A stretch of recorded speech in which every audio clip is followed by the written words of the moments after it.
Chamado do Além. Relatos sobrenaturais no SAMU. Na BR-116, em uma noite abafada e estranhamente silenciosa, Samara, uma paramédica experiente, e Lúcio, motorista do SAMU, estavam no final de um turno exaustivo.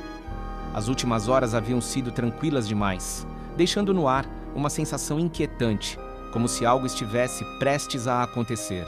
Pouco depois das 23 horas, o rádio quebrou o silêncio com um chamado urgente. Um acidente de carro próximo a Taubaté, relatado por um caminhoneiro que não pôde parar para ajudar. Ao se aproximarem do local indicado, a luz dos faróis da ambulância iluminava a vegetação densa ao longo da rodovia. Na beira da estrada, uma figura solitária acenava. Uma menina de cerca de 8 anos, descalça, vestindo roupas simples. Apesar da situação, sua expressão era serena, quase calma demais para o cenário. Samara sentiu um calafrio subir pela espinha ao observá-la. "Foi ali", disse a menina, apontando para um barranco próximo, com a voz baixa e firme. Samara e Lúcio trocaram um olhar de estranhamento antes de descer o barranco. A menina os acompanhou sem dizer mais nada, movendo-se em silêncio, quase sem ser notada. O carro acidentado. O barranco era íngreme, e a lanterna de Samara iluminava o caminho irregular. Entre as árvores, encontraram o carro capotado, parcialmente escondido pela vegetação. O cheiro de gasolina se misturava ao odor úmido do local, criando uma atmosfera sufocante. O veículo, embora visivelmente danificado, parecia milagrosamente intacto para o impacto que sofrera. No interior, estavam 2 ocupantes, um homem de meia idade e uma idosa. Ambos estavam inconscientes, mas Samara conseguiu verificar que ainda tinham sinais vitais. Enquanto Lúcio buscava ferramentas para abrir as portas travadas, Samara tentou manter a calma. "Você estava no carro com eles?" perguntou a menina, que os observava à distância com um olhar enigmático. "Não. Ajude-os primeiro", respondeu a criança com uma voz tranquila e um sorriso misterioso. A calma dela deixou Samara desconcertada. Algo nela parecia fora do comum, mas não havia tempo para questionar. Lúcio finalmente conseguiu abrir a porta do motorista e os dois começaram a estabilizar as vítimas.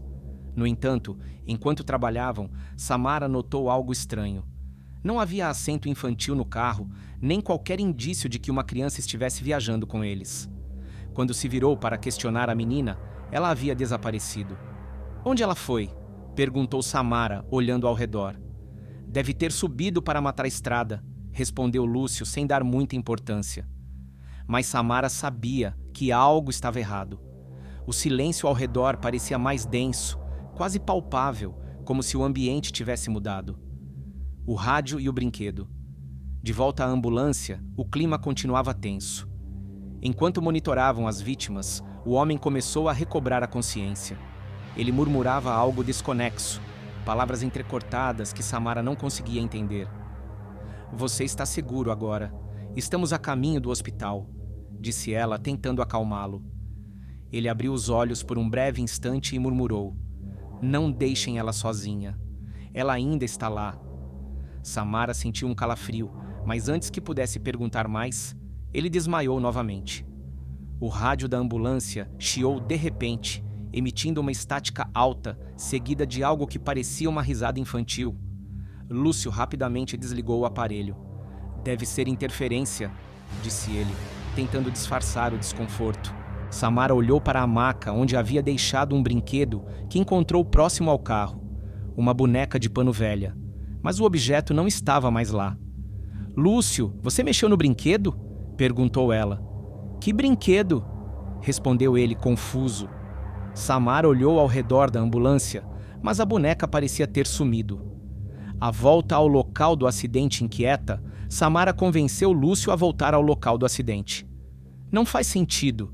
Precisamos entender o que aconteceu com aquela criança." Relutante, Lúcio concordou. Eles chegaram novamente ao barranco, iluminado pelos faróis da ambulância. A sensação de desconforto parecia ter se intensificado. Descendo mais uma vez, Samara iluminava o chão com a lanterna, procurando qualquer pista. Foi então que viu algo parcialmente enterrado no barro, uma fotografia antiga. Ela limpou a imagem e viu o que parecia ser uma foto de família. O homem e a idosa resgatados estavam ali, mais jovens, sorrindo ao lado de um carro semelhante ao acidentado. Entre eles estava a menina. "Isso não pode ser", murmurou Samara, mostrando a foto a Lúcio. Lúcio ficou pálido. "Isso é impossível. Essa menina não pode estar aqui." Enquanto examinavam o carro, Samara notou marcas de pequenas mãos na lataria, claramente visíveis no vidro e na pintura. "Isso não estava aqui antes", sussurrou, sentindo o coração disparar. De repente, o rádio da ambulância chiou novamente e a voz infantil ecoou: "Vocês não terminaram." A ambulância apagou, mergulhando para o local em completa escuridão. Samara girou a lanterna rapidamente e, na beira do barranco, viu a silhueta da menina, imóvel, olhando diretamente para ela. Lúcio segurou o braço de Samara com força. "Chega! Vamos sair daqui agora, a verdade revelada." No hospital, após transferirem as vítimas, Samara decidiu confrontar o homem resgatado. "Você estava com uma criança no carro?" perguntou diretamente. Com lágrimas nos olhos, ele respondeu: "Minha filha, ela morreu aqui, anos atrás, no mesmo trecho da estrada." Samara ficou em silêncio, sentindo o impacto das palavras. O homem explicou que no dia do acidente, sua filha não resistiu e ele evitava passar por aquele lugar desde então. De volta a essa ambulância, Samara abriu sua mochila e encontrou a boneca de pano. Ao olhar pelo retrovisor, viu a menina novamente, com o mesmo sorriso sereno. Quando se virou, ela não estava mais lá. Lúcio, tentando quebrar o silêncio, comentou: "Às vezes acho que certos passageiros nunca nos deixam." Samara permaneceu calada. Sabia que aquela noite ficaria gravada em sua memória para sempre. A menina não queria ser salva, mas talvez quisesse se despedir ou avisá-los de algo maior. Enquanto a ambulância seguia pela BR-116, Samara olhava pela janela com a sensação de que algo ou alguém ainda os observava.